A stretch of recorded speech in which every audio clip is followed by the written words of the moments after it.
Hi YouTube, this is a slowworm and this is how you would typically come across them. This was me on a heathland walk and one just went across the path, sandy path, and then disappeared into the foliage at the edge of the path.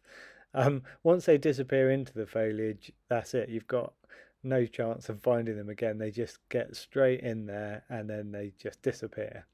Okay, this one is one that was in our front garden and it was actually right by our gate on the path, right next to the road. And there were some people opposite our house and they were mowing their lawn. So I think what's happened is this one had come out of the grass from the lawn and come across the road, and I managed to rescue it. So that was a few weeks ago, and it was a lot fatter at the time, and I recognised it as being a pregnant female. The females tend to have this much darker, sort of slightly coppery brown look to them. You can see with this one that it's lost its tail at some point and regrown it. This one I've been keeping, like I say, for a few weeks. I've been feeding it on mealworms and also on white slugs, which is their favourite. Little tiny white slugs. So that was a mealworm larva you just saw. This is a mealworm beetle. I think the slowworms would probably ignore the beetles, but they like the actual larvae. So suburban gardens are pretty dangerous places for slowworms nowadays, especially with lots of people keeping cats. Cats like to eat these. Also lawnmowers, people don't mean to, but they mow their lawns, and if there's slowworms in the grass, obviously they can get chopped up quite easily. And then birds as well, things like crows and magpies have a real go at them. So I decided to bring this one in and keep it for a few weeks until it has its babies, then I can release the babies. So I've been keeping it in this very basic setup. As you can see, it's just a plastic tub with holes around the edges. And then this is just Timothy hay, which is kept dry. And this is a perfect place for it to go in and hide. And then I just put some cork bark over the top like this. And then it can go under the cork bark as well as a sort of an extra layer of protection.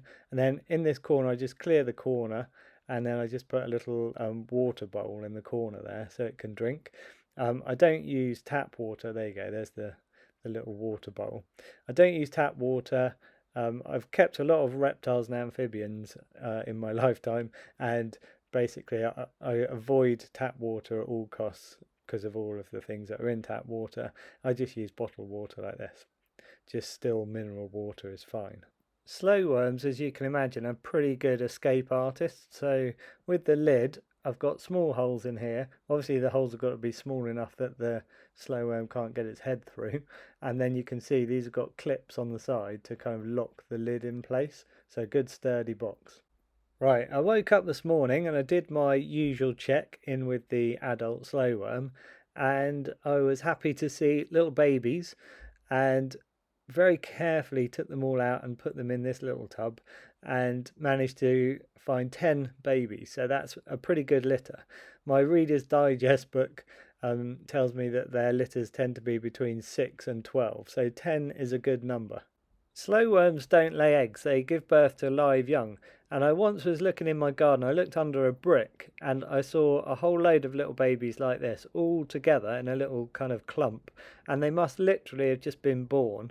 That was the only time that I've come across babies like that all in one place all together, because I think very soon after being born they all just disperse, and as you can see they're very small, very worm-like, so they just disappear off into the grass very quickly.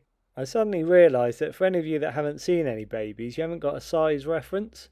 So here you go, I've added a 20p piece so that you can see them next to that and see just how absolutely tiny they are.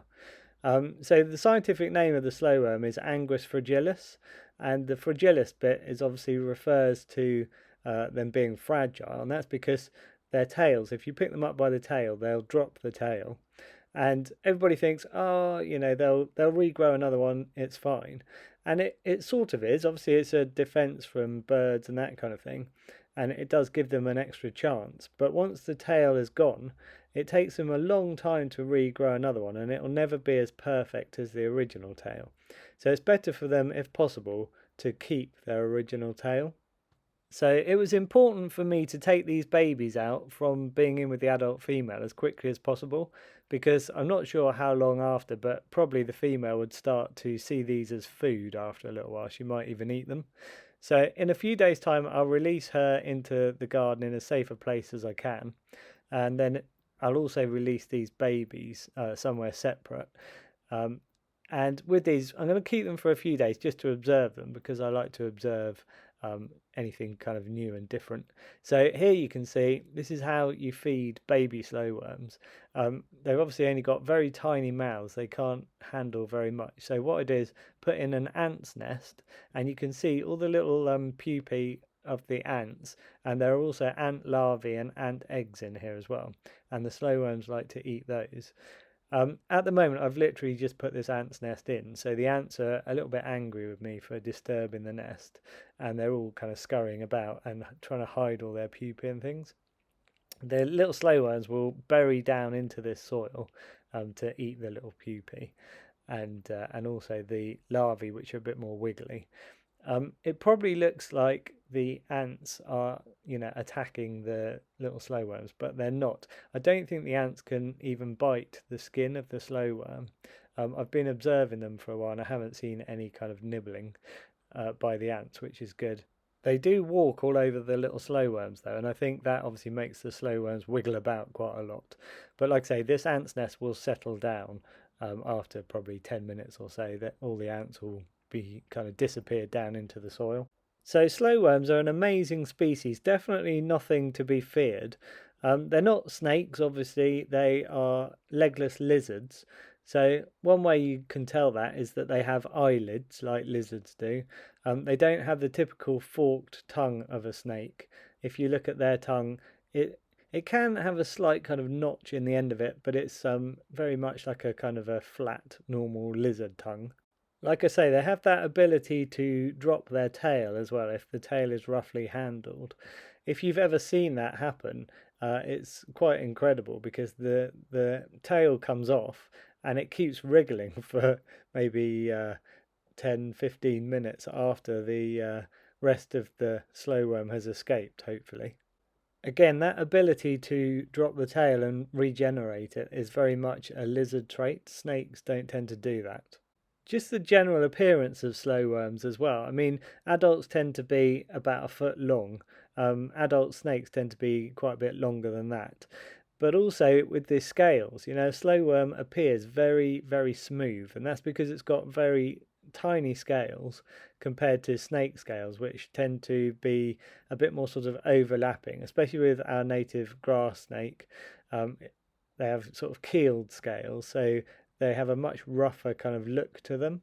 None of our native snakes should be feared either. I mean, even the adder, although it's venomous, if you just leave it well alone, I find it a real privilege if you get to see one before it disappears off into the foliage, which it tends to do pretty quickly when it notices you.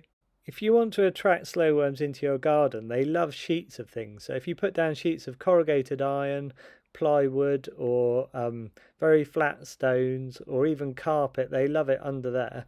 And also if you've got a compost heap, that can help as well. Avoid slug pellets at all costs, because they're poisonous, and obviously the slowworms can eat the slugs that have eaten the slug pellets, and the poison gets into the slowworm and it can kill them. I was going to mention with these tiny babies as well, over the next few days, I won't be adding a water dish just in case they drown in it. I'll just be spraying it with water, and they'll just drink the little water drops. Again, that'll just be bottled water, not tap water. Our old neighbour used to grow runner beans, and he used to have black plastic sheets all over the place, and the slowworms used to gather in quite large numbers underneath these plastic sheets. I guess they would provide protection from predators, but also warmth, because the black plastic sheets would warm up quite a bit. But also it was a perfect place for slugs to hang out under the sheets as well, so it'd be easy food for the slowworms. I used to love finding slowworms when I was a kid. I once found one on a school field, and the only thing that I had to put it in at the time was my PE bag, which is one of those sort of drawstring bags. So I put it in there, and hung it up on a hook, and kept it in there all day, and ended up taking it home and keeping it as a pet for a while. Another one that I kept as a pet when I was a teenager, I put it down on a grass lawn, and within a couple of seconds it disappeared, and I don't know where it went to. Anyway, I hope you've enjoyed this video. Hit subscribe to see anything that I post up in the future. Thanks for watching, and I'll catch you in the next video.